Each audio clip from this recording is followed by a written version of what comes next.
జగన్ గారికి లోకేష్ గారు ఒక వార్నింగ్ అయితే ఇచ్చారండి. మనం మామూలుగా వార్నింగ్ ఇవ్వడం కాదు, వార్నింగ్ ఇచ్చి మొత్తం కెలికేసాడని చెప్పాలి లోకేష్ గారు. ఎందుకంటే నిన్న జరిగినటువంటి ఏదైతే బహిరంగ సభ ఉందో, జమ్మలమడుగు నియోజకవర్గం కొండాపురం మండలంలో దత్తలూరు వద్ద ఏర్పాటు చేసిన భారీ బహిరంగ సభలో ఆయన మాట్లాడడం జరిగింది. ఆయన మాట్లాడిన మాటలు వింటే నిజంగా మన మాకు కాదు, చాలా వార్నింగ్లు అయితే ఇవ్వడం జరిగింది. చాలా ఎటకారంగా కొన్ని పంచులు అయితే వేయడం జరిగింది. అలాగే కొన్ని మాటలు అయితే మాట్లాడడం జరిగింది. ఏంటనేవి నేను వాటి క్లిప్పింగ్స్ పెడతాను, ఆ వీడియోలు పెడతాను. లోకేష్ గారు మాట్లాడిన వీడియోలు ఏంటనేది పెడతాను, మీరు కూడా చూడండి. ఫస్ట్ మీ బాధ్యతగా లైక్ చేయండి. లైక్ చేస్తే ఇన్ఫర్మేషన్ ఎక్కువ మంది షేర్ అవుతుంది. కొత్తగా మన ఛానల్ చూస్తే పక్కంగా సబ్స్క్రైబ్ చేయండి. మీ అమూల్యమైన అభిప్రాయాన్ని కామెంట్ రూపంలో తెలియజేయండి. లోకేష్ గారు జగన్ గారి గురించి అంతగా విరుచుపడిపోవడానికి కారణం ఏంటంటే, ఏదైతే ప్రెస్ మీట్లు పెడుతున్నారో జగన్ గారు, ఆ ప్రెస్ మీట్లో మాట్లాడుతున్న మాటల గురించి కావచ్చు, వాటి గురించి కావచ్చు, లోకేష్ గారు అయితే కనుక బాగా ఫైర్ అయ్యారని చెప్పాలి వాస్తవంగా అయితే కనుక. కాబట్టి అంతేకాదు, జగన్ గారికి ఒక పేరు పెట్టారని, ఆ పేరు బెమ్ తాహై ఏదో చెప్పాడు ఆయన. అంటే బెంగళూరు, తాడేపల్లిగూడెం, తర్వాత హైదరాబాద్, అమరావతి, హైదరాబాదు. కాబట్టి వీటి గురించి అయితే కనుక ఆయన చెప్పడం అయితే జరిగింది. అంతేకాదు ఇంకా చాలా వార్నింగ్లు అయితే కనుక లోకేష్ గారు ఇవ్వడం జరిగింది. ఒకసారి ఆ వీడియో చూడడం చెప్తాను. ఆ వీడియో చూస్తే మీకు ఒక క్లారిటీ వస్తుంది. మనం చూసాం ఒక సో కాల్డ్ జర్నలిస్ట్ ఎలా మాట్లాడారు, ఎంత అన్యాయంగా మాట్లాడారు. అక్కడతో ఆగరు. ఇప్పుడు ఏం చేస్తారంటే, జనసేన ముసుగులో ఫేస్బుక్, ఇన్స్టాగ్రామ్ పేజీలు ఓపెన్ చేసి మన్ని తిడతారు. టీడీపీ ముసుగులో ఓపెన్ చేసి వాళ్ళని తిడతారు. మళ్ళీ బీజేపీ ముసుగులో ఓపెన్ చేసి రెండు పార్టీలను తిడతారు. అంటే మన మధ్య చిచ్చు పెట్టడానికి ప్రయత్నిస్తున్నారు. వాళ్ళు చిచ్చు పెట్టినంత మాత్రాన ఏదో అవుతుంది అనుకోదు, కానీ అప్రమత్తంగా ఉండాలి, ప్రతిదీ చూడాలి, గమనించాలి. అంతేగాని ఓవర్ కాన్ఫిడెన్స్ తో పనిచేస్తే మనం మళ్ళీ ఓటమి చెందుతాం. 2014-19 అద్భుతంగా సంక్షేమ అభివృద్ధి చేసినాం, కానీ చేసిన పని చెప్పుకోలేకపోయాం. జరుగుతుంది. దయచేసి కూర్చోండి. వైకాపాకి ముద్దుగా ఒక కొత్త పేరు పెట్టిన గొడ్డలి పార్టీ. జగన్ ఎందుకో కొంచెం ఫీల్ అయ్యాడు దానికి. ఆయన అడుగుతున్నా, రపరప అనింది ఎవరబ్బా? రపరప అని ఎందుకు భయపడుతున్నారా భయ్? ఆనాడే చెప్పా, సినిమా మీరు తీస్తే ఎండ్ కార్డ్ వేసే బాధ్యత మా పసుపు సైన్యాన్ని. నిజంగానే జగన్మోహన్ రెడ్డి గారు యాక్టింగ్ లోకి వస్తే భాస్కర్ అవార్డు వచ్చేస్తుందండి ఆయనకి. భాస్కర్ అవార్డు వచ్చేస్తుంది.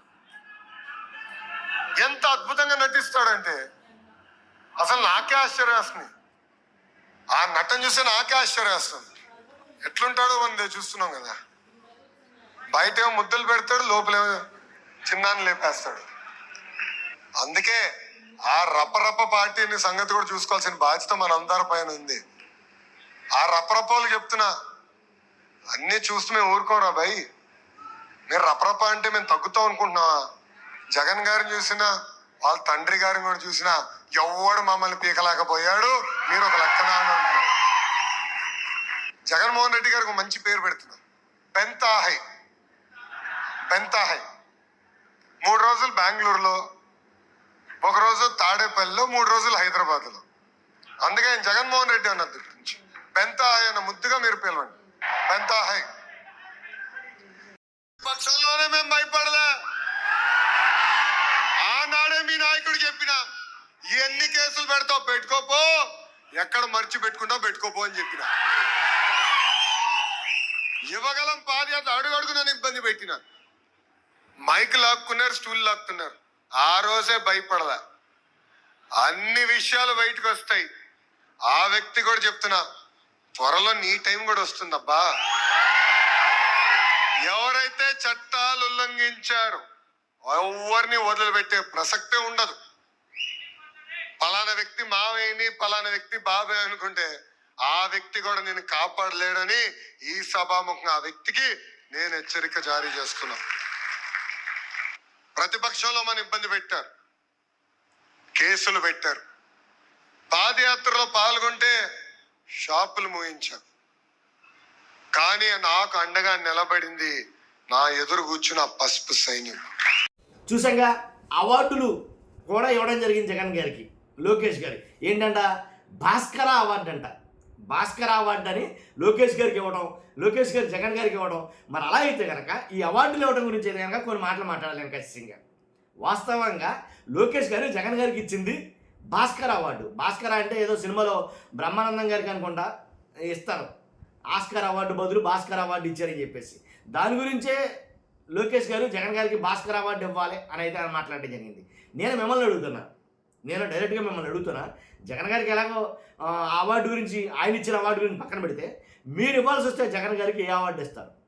తర్వాత లోకేష్ గారు ఇప్పుడు నిజంగా టీడీపీ జాతీయ ప్రధాన అధ్యక్షుడు ఆయన కాబట్టి ఆయనకి, అలాగే టీడీపీ తరఫున చంద్రబాబు నాయుడు గారికి, అలాగే పవన్ కళ్యాణ్ గారికి, వీళ్ళ ముగ్గురికి మీరు ఇవ్వాల్సి వస్తే ఎలాంటి అవార్డులు ఇస్తారు? నారా లోకేష్ గారికి ఎలాంటి అవార్డు ఇస్తారు? చంద్రబాబు నాయుడు గారికి ఎలాంటి అవార్డు ఇస్తారు? తర్వాత పవన్ కళ్యాణ్ గారికి ఎలాంటి అవార్డు ఇస్తారు? వాళ్ళతో పాటే జగన్ గారికి కూడా మీరు ఎలాంటి అవార్డు ఇవ్వబోతున్నారు? లోకేష్ గారు ఇచ్చినటువంటి అవార్డులు లాంటివి మీరు ఎలా ఇవ్వబోతున్నారో ఖచ్చితంగా కామెంట్ రూపంలో అయితే తెలియజేయండి. ఫస్ట్ అయితే లైక్ చేయండి. Thank you very much.